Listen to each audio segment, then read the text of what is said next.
Come here, boy. How about you show me how you play chess in the slums?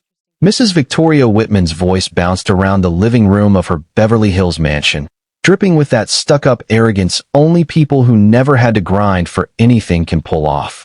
Diego Santos, 17, was right in the middle of helping his mom Carmen serve the guests at this fancy charity dinner when the millionaire lady decided to turn him into the night's little sideshow. The other guests, businessmen, politicians, and their trophy wives, laughed all quiet-like behind their $1,000 champagne flutes. Victoria had thrown this whole event to raise funds for underprivileged youth, but clearly she never pictured one of them actually passing around canapes in her own crib. The irony was straight-up delicious to her. I bet he can at least move the pieces. Victoria kept going, pointing at the fancy Italian chessboard sitting on the coffee table. It'll be fun to watch what this boy can do against somebody who actually studied the game. Mr. Hamilton, the dude who owns 3 hotel chains, leaned over and whispered to his wife, I bet he doesn't even know the knight moves in an L shape. Laughter rippled through the room like little waves on a lake made of pure entitlement. Diego's mom Carmen dropped her eyes and gripped the silver tray so tight her knuckles went white. 20 years cleaning this damn house, raising her son alone on Maid money, and now she had to stand there and watch her boss turn her kid into a punchline just to flex for her rich friends. She'd known Victoria since the woman was young, watched her go from spoiled little rich girl to straight-up mean socialite over the years. Carmen, you can stop serving for a minute, Victoria said with that fake sweet tone. I want you to watch your son play. It'll be educational for both of you. Diego just stood there still for a few seconds. Those dark eyes of his weren't just looking at the board. He was scanning every single face in the room. At 17, he'd already figured out that staying quiet tells you way more about people than talking ever does. And right then what he saw was a bunch of privileged grown-ups who had zero clue who they were messing with. Something about the way Diego held himself made a couple of the guests stop giggling. It was this weird calm, like the air right before a storm hits. His fingers twitched a little, like he was already playing moves on an invisible board in his head. Of course, Mrs. Whitman, Diego finally said, voice smooth and steady, making some of the guests swap curious looks. It'll be my pleasure. Victoria grinned, all smug, sinking into the leather armchair like a queen about to watch gladiators fight. Excellent. I bet you've never played on a board like this, have you? Genuine Italian marble. State Representative Jennifer Mills piped up from near the window. Each piece worth more than, well, you know. Victoria, you sure this isn't kinda cruel? She added. The poor boy's gonna get humiliated. Nonsense, Victoria shot back, fixing her diamond earrings. It's a learning opportunity. He'll go tell his friends he played chess in a real mansion. What Victoria Whitman didn't know, and was about to find out the hard way, was that this slum kid had spent the last 8 years studying every opening, every strategy, every trap the grandmasters ever came up with. While his classmates were grinding video games, Diego was eating chess books he borrowed from the public library and watching legendary matches on a busted computer he fixed himself. In the quiet early mornings when Carmen was pulling double shifts cleaning, Diego was breaking down Kasparov, Fischer, and Carlsen games. He'd memorized over 200 different openings and could spit the 50 most famous defenses in chess history word for word. But most important, she had no clue she was about to get absolutely smoked by the same kid she looked down on out of pure prejudice, in front of all her powerful friends. And when it hit, it wouldn't just be a chess L. It'd be a lesson she'd carry for the rest of her damn life. While Victoria was setting up the pieces all dramatic, Diego was clocking every guest. Something in his eyes said he wasn't just getting ready to play. He was getting ready to flip every stuck-up assumption in that room about who actually deserves respect. If this story about prejudice and straight-up rising above it hit you, don't forget to subscribe to the channel, cause what happened next proved that judging somebody by how they look can be the most expensive mistake you ever make in your life. Victoria sat down on the white side with the confidence of somebody who's never lost anything that actually mattered. I always play white, dear. It's a family tradition, she said, completely ignoring that in real chess you draw lots for color. Diego just nodded quiet and lined up his black pieces with this scary precision that made Mr. Hamilton frown.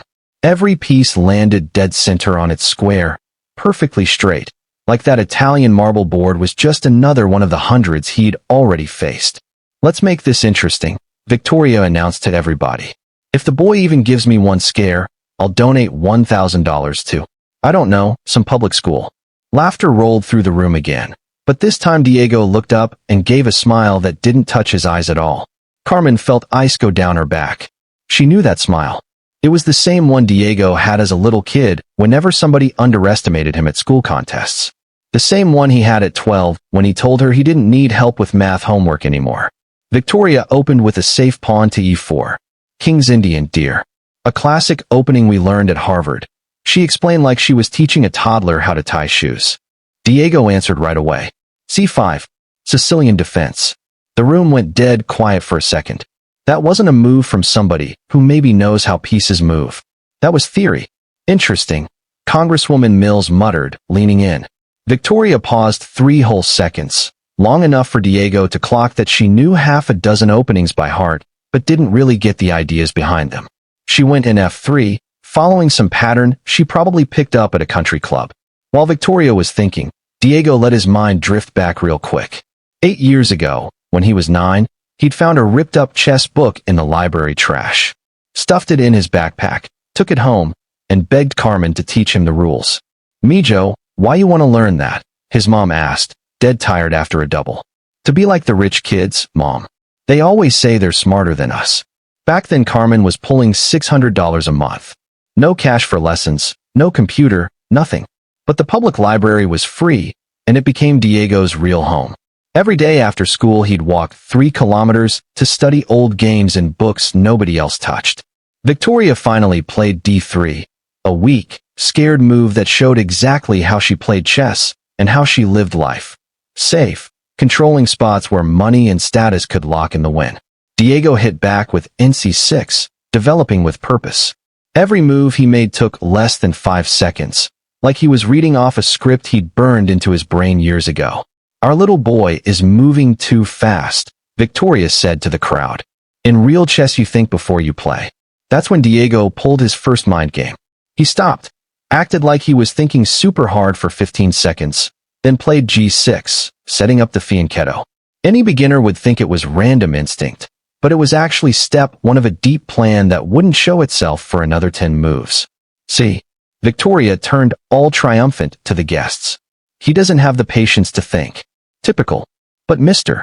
Hamilton, who'd played chess in college 40 years back, recognized it. Victoria, this boy is setting up a dragon. Eh what?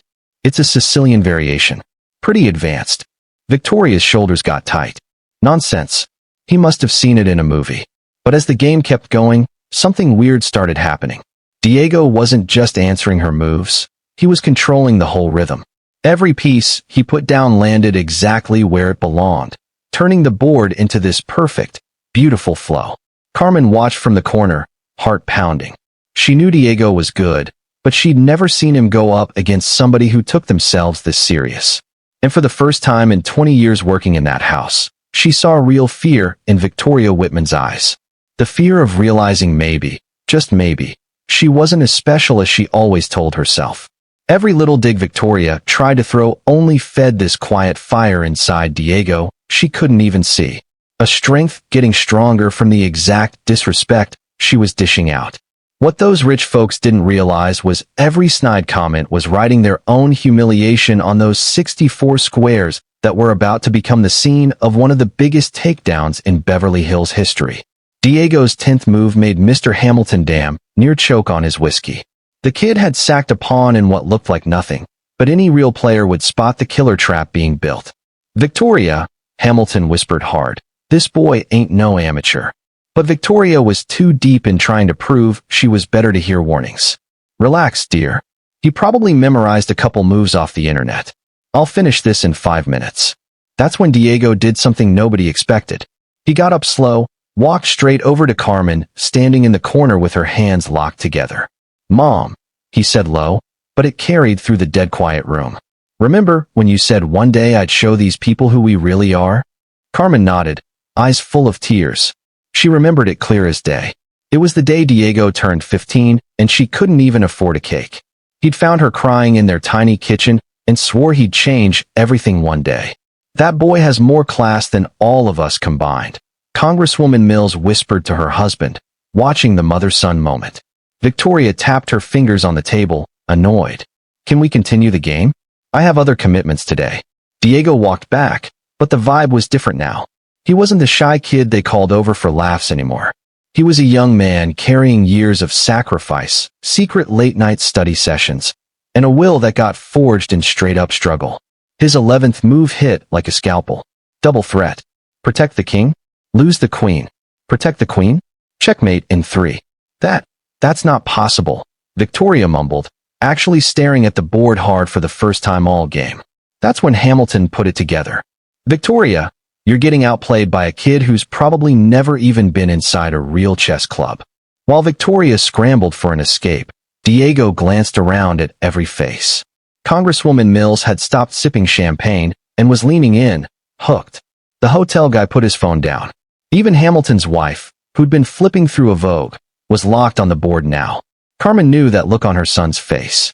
Same one he had at 12 when he found the chess section at the library. Same one he wore for 5 hours straight studying old games on a slow, half-broken computer.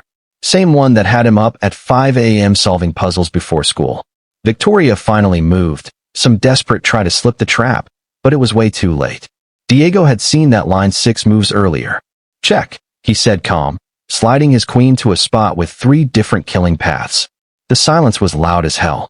Victoria stared at the board, then at Diego, then back at the board.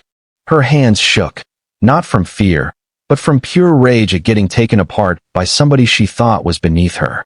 You must have seen that sequence somewhere, she said, voice all high and tight. Nobody learns that on their own.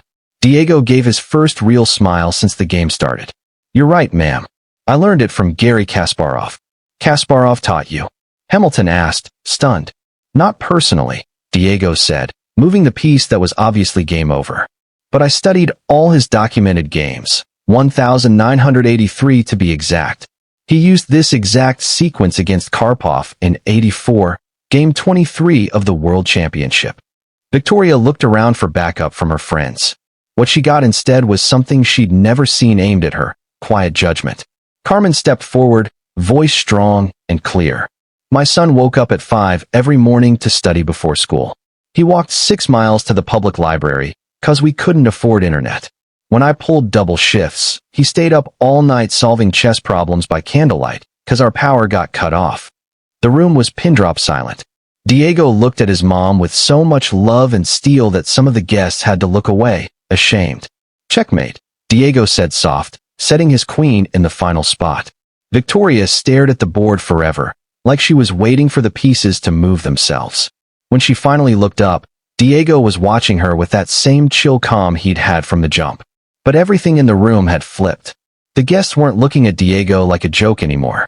They were looking at him like somebody who just rewrote everything they thought about talent, class, and who actually earns respect.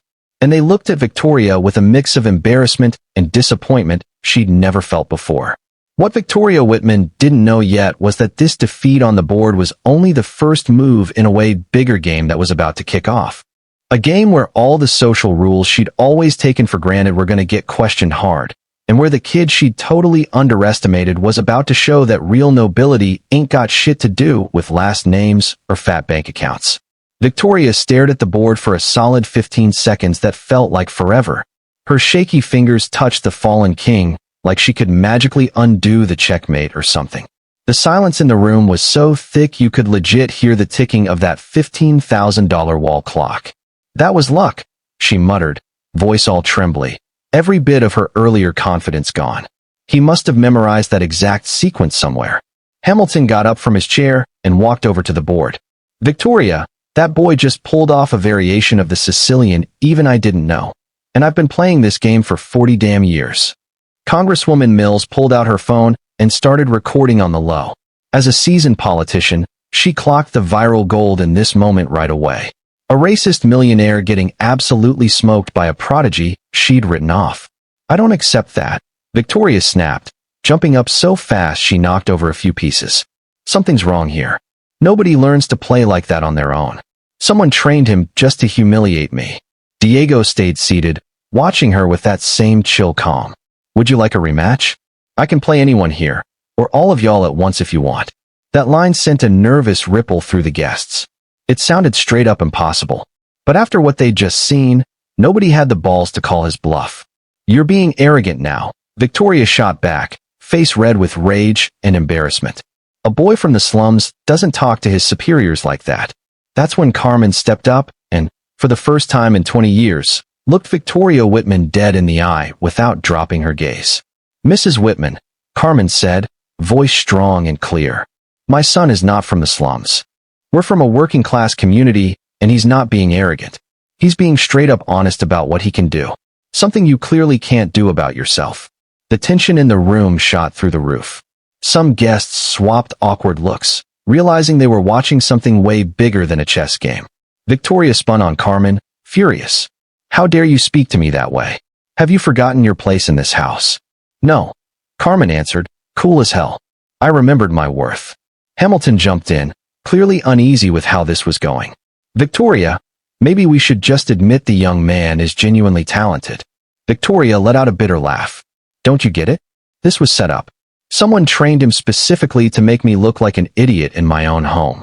Diego finally stood up, and when he spoke his voice had this grown man weight that shut every adult in the room up.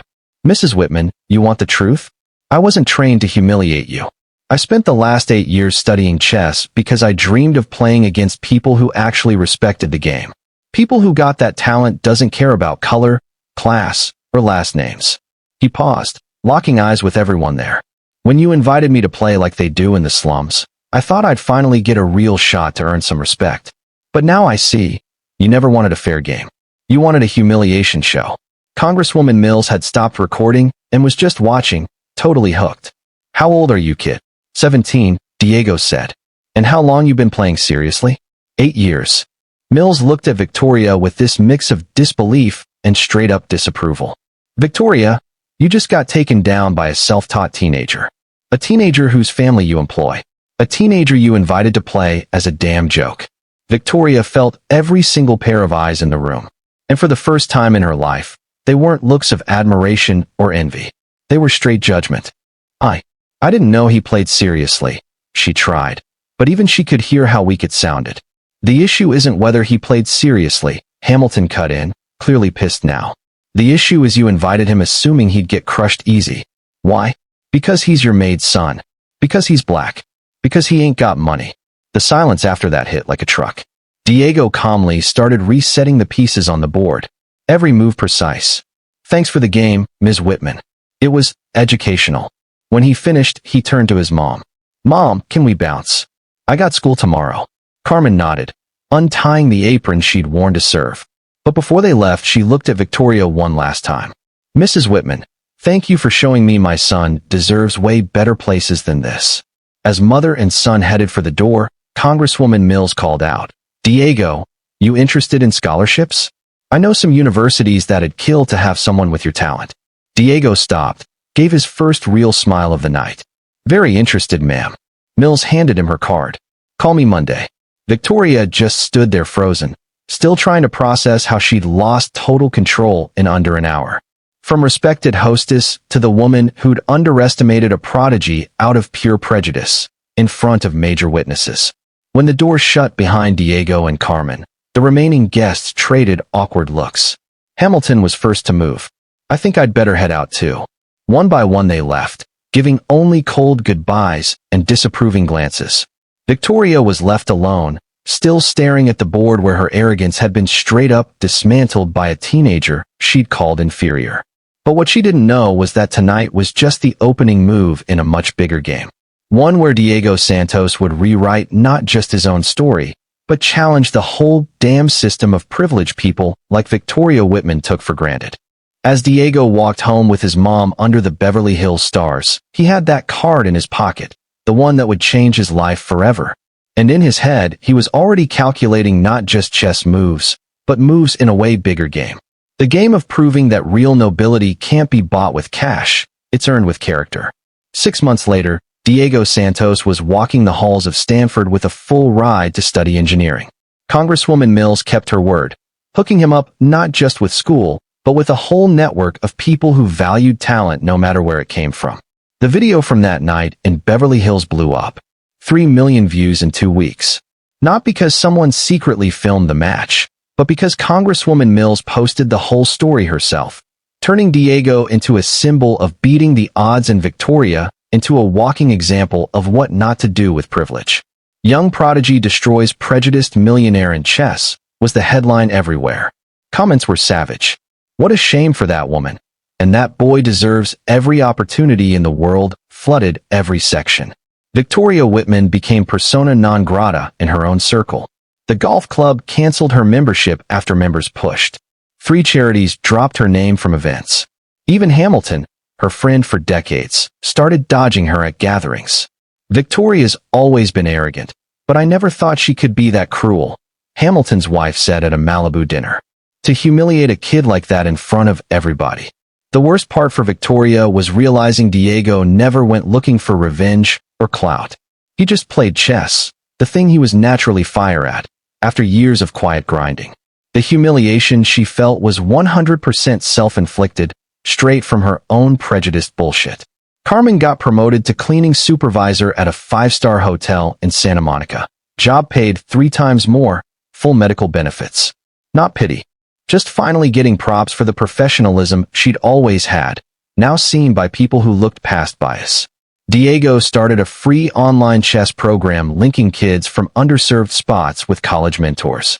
In under 6 months, 1,200 children were learning not just moves, but life strategies no classroom could teach. Chess taught me every person's got unique strategic value, Diego said on CNN. Victoria Whitman taught me some people gotta lose everything to figure out what actually matters. When they asked if he held any grudge against the woman who tried to clown him, Diego smiled with that same calm from that night. Grudges are just pieces that block your game. I'd rather focus on what I can build. Victoria watched that interview alone in her now quiet mansion, friends long gone. For the first time she really got what she'd lost that night. Not just a chess match, but the chance to be a better human. Hamilton called once after everything, just to say, Victoria, you created that situation. Diego just responded with the class you should have shown from the jump. The lesson rang out way beyond Beverly Hills. Diego proved real nobility doesn't come from surnames or bank accounts. It comes from character forged in tough spots and shown through straight actions. He flipped prejudice into purpose, other people's attempts to humiliate into his own come up. Today when Diego looks ahead, he doesn't see limits others tried to put on him, just possibilities he built himself.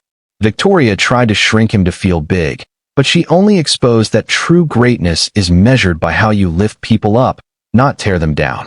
Carmen proudly framed a pic of Diego getting his first academic honor at Stanford. Right next to it, a certificate from the chess program that's already touched thousands of kids.